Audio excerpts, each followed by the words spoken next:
Welcome back to my channel. ಹಿಂದಿನ ವಿಡಿಯೋದಲ್ಲಿ ಭಗವದ್ಗೀತೆಯ 6ನೇ ಅಧ್ಯಾಯವನ್ನು ಸಂಪೂರ್ಣಗೊಳಿಸಿದ್ದೆವು. ಹಾಗೆ 7ನೇ ಅಧ್ಯಾಯದ ಶ್ಲೋಕ 1ರಿಂದ 3ರವರೆಗೆ ಹೇಳಿದ್ದೆವು. ಹಾಗೆ 2 ಅಧ್ಯಾಯದ ಅನುವಾದನ ಹೇಳಿದ್ದೆವು. ಇವತ್ತಿನ ವಿಡಿಯೋದಲ್ಲಿ ಶ್ಲೋಕ 4ರಿಂದ ಶುರು ಮಾಡೋಣ.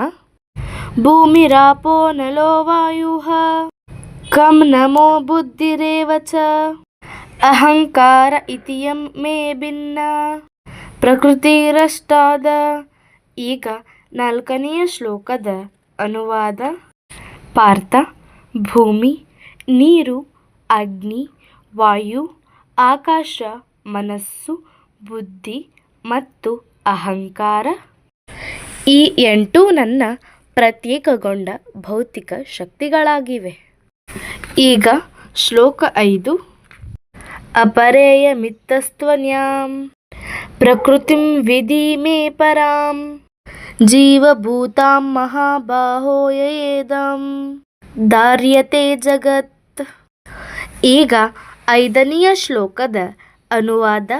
ಮಹಾಬಾಹುವಾದ ಅರ್ಜುನನೇ, ಇವಲ್ಲದೆ ನನ್ನ ಇನ್ನೂ ಶ್ರೇಷ್ಠವಾದ ಮತ್ತೊಂದು ಶಕ್ತಿಯಿದೆ.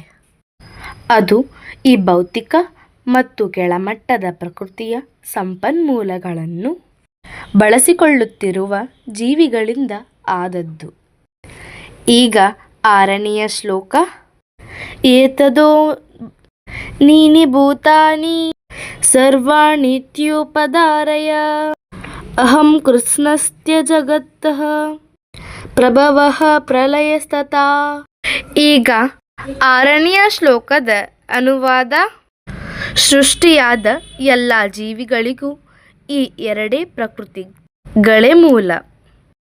ಈ ಜಗತ್ತಿನಲ್ಲಿ ಭೌತಿಕವಾದ ಮತ್ತು ಆಧ್ಯಾತ್ಮಿಕವಾದ ಎಲ್ಲದರ ಮೂಲವೂ ಅಂತ್ಯವೂ ನಾನೇ ಎಂದು ತಿಳಿದುಕೋ.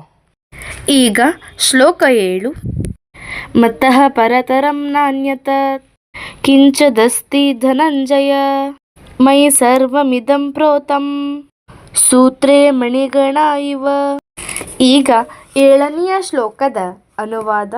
ಧನಂಜಯ, ನನಗಿಂತ ಶ್ರೇಷ್ಠವಾದ ಸತ್ಯವಿಲ್ಲ. ಮಣಿಗಳನ್ನು ದಾರದಲ್ಲಿ ಪೋಣಿಸಿದ ಹಾಗೆ ಎಲ್ಲವೂ ನನ್ನನ್ನೇ ಅವಲಂಬಿಸಿದೆ. ಈಗ ಶ್ಲೋಕ 8.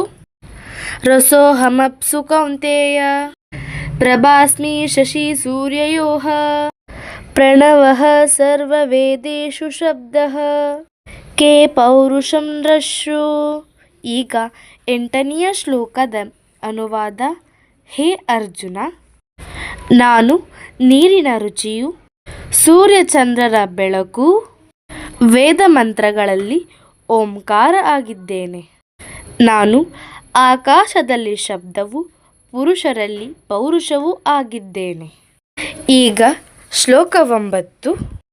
ಪುಣ್ಯೋ ಗಂಧ ಪೃಥಿವ್ಯಾಂ ಚ ತೇಜಶ್ಚಾಸ್ಮಿ ವಿಭಾವಸೌ ಜೀವನಂ ಸರ್ವಭೂತೇಷು ತಪಶ್ಚಾಸ್ಮಿ ತಪಸ್ವಿಷು.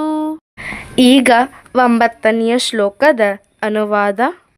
ನಾನು ಭೂಮಿಯ ಮೂಲ ಪರಿಮಳ, ನಾನು ಅಗ್ನಿಯ ತೇಜಸ್ಸು, ಎಲ್ಲ ಜೀವಿಗಳ ಜೀವ ನಾನೇ, ಎಲ್ಲ ತಪಸ್ವಿಗಳ ತಪಸ್ಸು ನಾನೇ. ಈಗ ಶ್ಲೋಕ 10. ಬೀಜಂ ಮಾಂ ಸರ್ವಭೂತಾನಾಂ ವಿಧಿ ಪಾರ್ಥ ಸನಾತನಂ ಬುದ್ಧಿರ್ಬುದ್ಧಿಮತಾರ್ಮಸ್ಮಿ ತೇಜಸ್ತೇಜಸ್ವಿನಾಮಹಂ. ಈಗ 10ನೆಯ ಶ್ಲೋಕದ ಅನುವಾದ.